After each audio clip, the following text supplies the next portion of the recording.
Hey guys, what's going on? Welcome to the second video here. We're going to be talking about importing today. Before we do that, I just want to touch on a couple housekeeping items real quick. First, in regards to cadence of how frequently I'm going to be publishing these videos, I had originally thought to just create this whole course and then upload it all at one time, but that would just take me way too long to do, and I would miss out on that instant gratification of seeing my views go up for these videos as I post them. And believe me, we all need any amount of gratification that we can get right now. I did manage to score some toilet paper the other day at the store, so pretty happy about that. Second thing, if you have any questions, or if you think of questions as you're watching these videos, feel free to post them in the comments. And I might address them in the comments if it's a quick thing, and if I'm not getting too many comments, I might just answer them in the video. But if I start to get a lot, maybe I will just compile them and do a Q&A type video later. So I think that's how I will handle questions.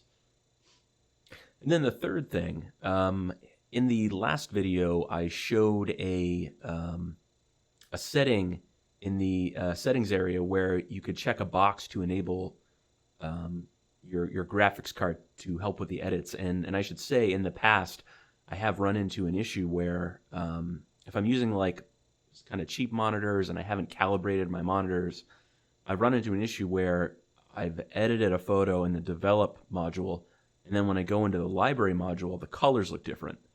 And that's because the library module and the develop module are working off separate color profiles. For some reason, I don't quite understand why Lightroom does this, but if your monitors aren't calibrated or they're kind of cheap and you haven't really set anything up in that regard, and you enable that graphics acceleration, you might get some performance benefits. But if you start to see issues with your colors not matching, try disabling that checkbox and see if that fixes the issue. You can Google it and read more up on it. But there can be several reasons for why you're seeing that, but that is just one thing that might be the cause if you're starting to see color discrepancies between the develop and the library module. All right, so with that, let's get to it. We're going to be getting into the fun stuff today, actually importing some photos. So let me get my ugly mug out of the way here. All right, and I'm going to plug in my card.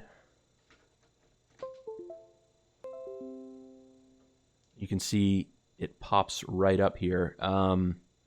The import dialog pops right up when you connect a card. That is a setting in the settings. You can turn that off if you want, but by default it is enabled that way. For some reason, it's accessing a folder on my hard drive rather than the actual. Oh no, this is the folder. But right here under devices, you can see this is my card reader. If I click the card, all of the images show up on the card. Another way you can get to this dialog, if it doesn't pop up automatically, I just clicked cancel down there. You can see over here on the bottom left is the import button. If you click that, it should pop right up again. So select my card reader up here. So the way you want to think of this screen is on the left, this is where your photos are that you're importing. This middle section is sort of what you're going to do with the photos as you import them. And then in the right section, this is where they're going. So you want to think of it left to right, and they even give you these handy little arrows here that it's sort of like a pipeline. So the photos are in this card reader over here, and then they're going to flow into my hard drive over here. So the first example I'm going to walk through is importing from a card or a camera, because I feel like that's what most folks are going to be doing. You're going to be connecting your camera or a memory card, some kind of card reader, to get the photos off your camera into Lightroom. If there's time at the end of this video, I might walk through importing from a file location already on your computer, because some of you might be doing that as well. You might have a instance where you already have a bunch of photos on your computer already and you want to get them into Lightroom. So I will show you that example after this, but as a start, I have just hooked up a memory card And by default, this is the screen that you should get. So over here on the left, this is the memory card right here, devices. It's set up on my PC as a F drive. There is the checkbox here by default. This is checked eject after import. I tend to leave this on. When I'm done importing, I'm generally all finished with my card reader, my cards. So I have it automatically eject so I can pop it out and then put it back in my bag. So I leave that on. And then up here at the top, the first thing you'll notice is you have some options here. There's these different buttons you can press, and it gives you a nice handy little description here of what they mean. By default, it's set to copy, and it says we are copying the photos to a new location and adding them to our catalog. You'll see on the left there's an option here called copy as DNG, and this is just going to be a quick little segue here. A DNG file or a .dng file type is Adobe's version of a RAW file. I don't know exactly what it stands for. Some sort of archival format. So they have their own proprietary RAW file that you can convert your RAW file to should you choose. I've been shooting Nikon now for over a decade, and their RAW files you can see here are .nef. So, you know, if you shoot Canon and you're shooting RAW files in the Canon format, I don't know what their RAW file extension is, but you'll see some sort of different file extension there. Or if you're shooting JPEGs, you'll see the .jpeg. But if you are shooting RAW, this gives you the option to convert your proprietary RAW files into Adobe's version of RAW, which is DNG. I'm not entirely sure why Adobe has their own version. I think, you know, you can certainly Google this, but I believe, you know, the thinking is they want to have their own archival format. So just in the event, for some reason, Nikon goes away and there's no longer any support for Nikon's RAW files, you'll always have your Adobe DNG file that will always work. But, you know, like I said, I've been using this for 10 years now, and I have not used the DNG. I still use my NEFs. I will continue to, but that option is there should you choose to use it.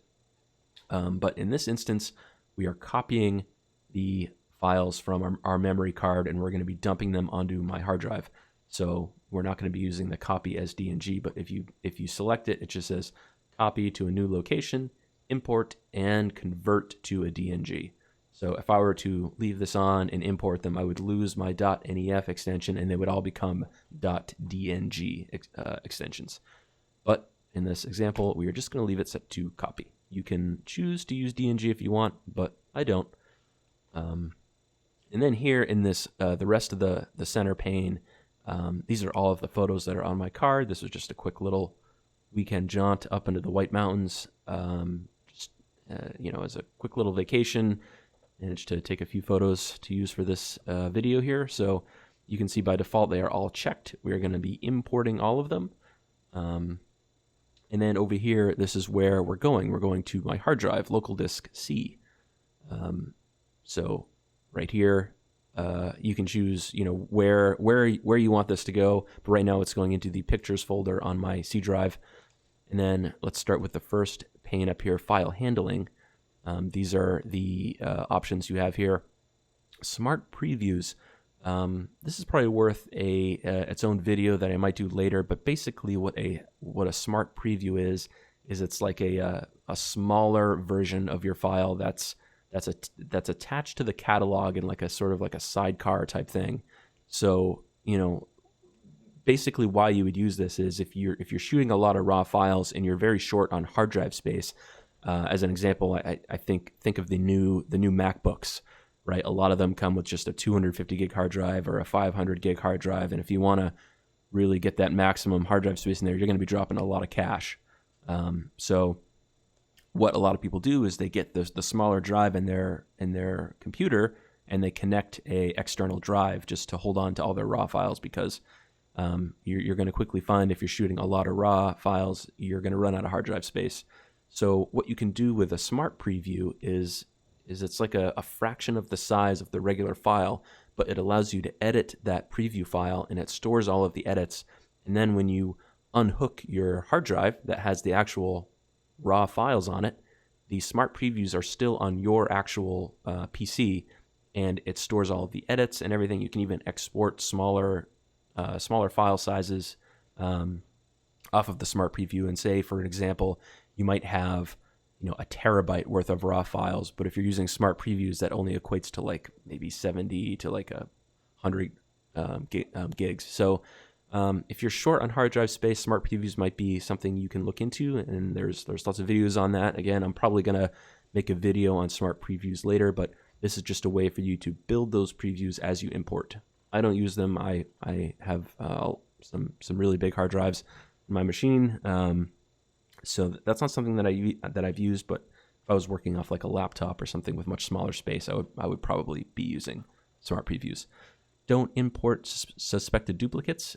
Sometimes you'll leave photos on a card, you'll add more, you'll take more pictures and you'll add photos to it, and then you'll go to import them again, and you don't want to import the ones that you've already imported. And with this checked, it's sort of smart enough to know that next time I plug this card in, all of these files that we're importing now will be unchecked and they won't get imported. This option, make a second copy to, if you want to like do an immediate backup to some second drive as you import, you can do that. Or if there's a collection that you want to import to, which I'm going to get to those later, you can also do that. So, but for me, in general, I just check this box here, don't import suspected duplicates, and then I keep this closed and don't really change much in there. File renaming. If you want to rename your files as you import them, you can check this box and then choose a template for renaming that you might have, or if you want to add some sort of custom text, and it'll show you the sample down here of what your file name is going to look like. In this example, we're using a template that has the date and the file name. So you can see just by default over here, my files are just JDD underscore whatever number, but here if we check rename files, it's going to add this date timestamp to the beginning of the file name. I don't normally do this either, but if you want to change the naming convention of your files as you import them, that's what this section is for. Then apply during import. This is a section where if you want to apply some standard develop settings that you might have, and we're going to get into these later, but right now I have this set to none. Or if you want to make changes to the metadata of the file, if you have a new metadata preset you want to use. Right now I don't have any set up here, and I don't really use this either, but you can create a new preset by clicking new, title it whatever you want, and then this is the metadata of the actual file. If you want to append stuff to it, add to it as you import it, you can do that. You might want to do something like this because later on in the library you can query your photos based off of this metadata if you want. So it's just another thing you can use if you're importing tons of photos. If you want to be able to query off of the metadata for some odd reason, you can add your metadata here as you import the file. Again, this is not something that I use, but you might find it useful later as I go over the filters and the searching. You might decide that you want to use this, but I don't. So we're going to click cancel here. Keywords. This is another thing similar to metadata. It's just keywords, sort of like tags you can have on the files. So for these, I might want to say landscape, or I might want to say white mountains, and just add and then just add a bunch of these keywords to my files as I import them. And then later, this is something else that you can use to search your files on. I don't use keywords at all. I'm going to walk through how I sort and organize everything later. But for me, I don't use keywords. I don't use metadata. But again, these tools are here if you want to use them. If you do decide to use them, I recommend just making sure that you use the same process every single time. You don't want to start adding keywords and then one day just decide, I'm just not going to do this anymore. And then that basically renders this the ability to search off this moot at that point. Destination. So this is the main one. So we've selected our card here. We've selected our photos. And then now we're going to decide where they're going to go. We are copying them to this new location. And I'm going to walk through my the way the way that I do this. So, by default, on Windows here, everything is set to go into the Pictures folder, and how I like to organize my photos.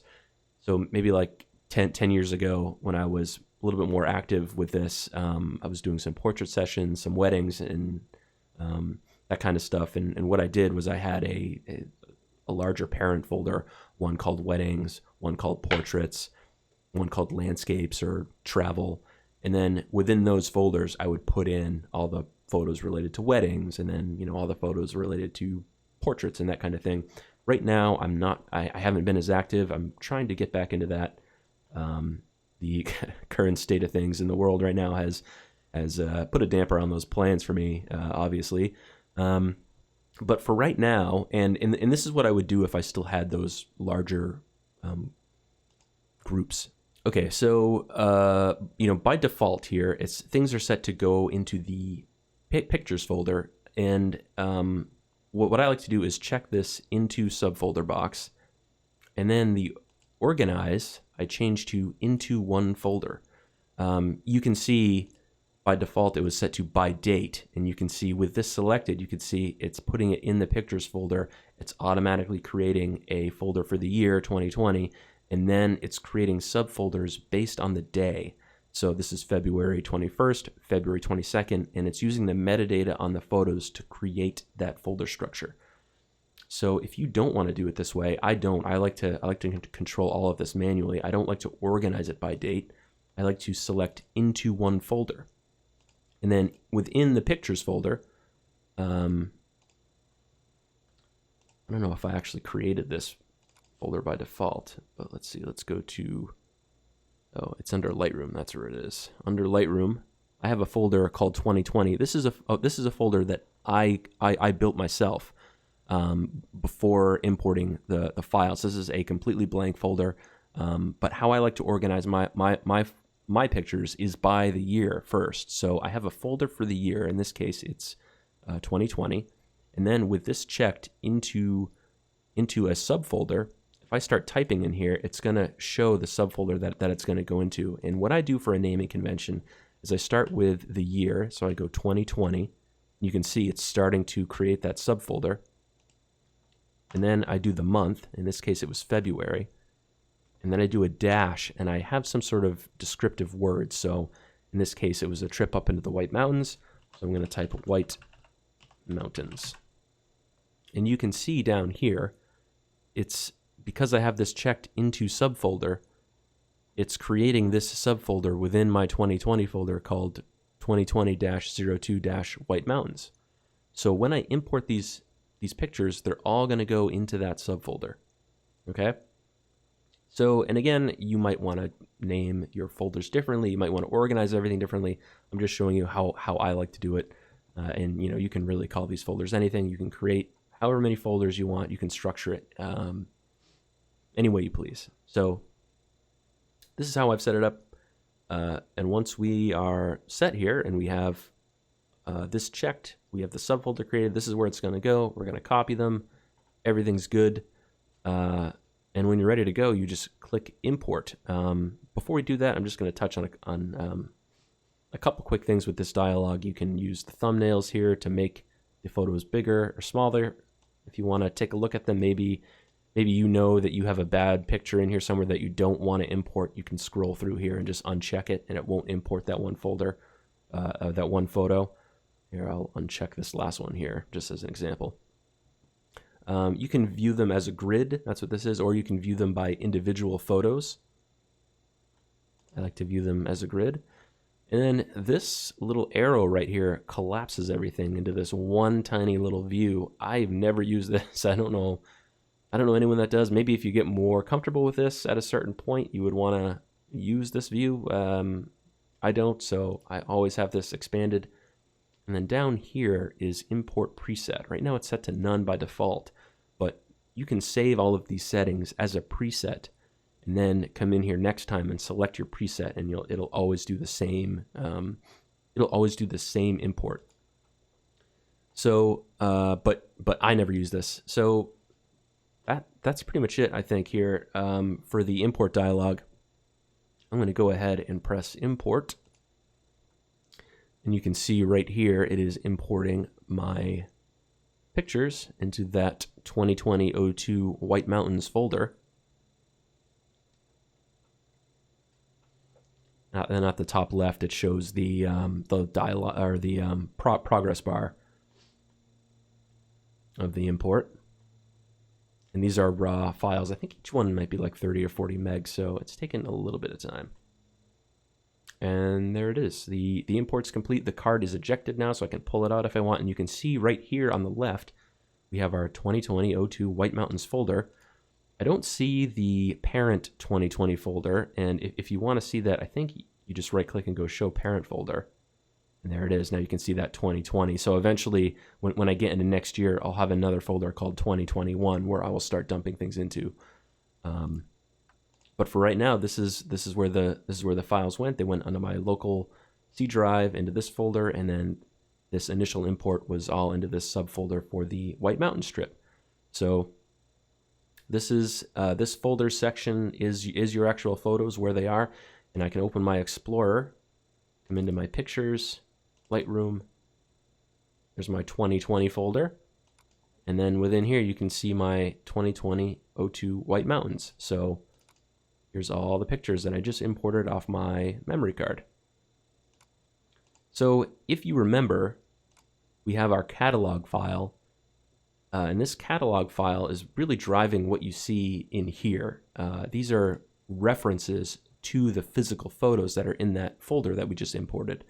And if we edit these pictures in here, it's saving these edits in the catalog file. If I were to edit a bunch of these photos and come into here and drill in and look at the actual photos, I'm not going to see any of the edits in here. The edits are in Lightroom and they're stored in that catalog file. So I think that's going to do it for importing. The next video, I'm going to start getting into organizing and how I sort of organize and go through the files. I think that's going to do it for us for this one. As I mentioned, in the next video, we're going to get into the more complex sorting, tagging, flagging, picking, rating the photos to help us search and find them. But for now, that's going to do it. Please don't hesitate to hit that subscribe button or the like button. It really helps me to get seen. It helps other people see the videos. If you like the content, please feel free to share it. And as I mentioned, cadence for these, I think they're going to be, I'm going to try to do 2 a week, hopefully Thursday evenings, and then maybe 1 on the weekend if I can. There might be an opportunity for me to do more. But for now, it's going to have to be a Thursday evening and 1 on the weekend for now. So that'll be about 2 videos a week, I'm hoping. I don't know how many total will be in this sort of tutorial series, maybe 15 to 20. I don't know. We'll see. If there are specific things you want me to cover or something that I glossed over, you want me to go back and cover it a bit more in depth, just let me know. But I'm trying to keep these videos at a reasonable length, and I think we've probably gone a bit long today. So anyway, thanks for watching, and I will see you guys in the next one. Cheers.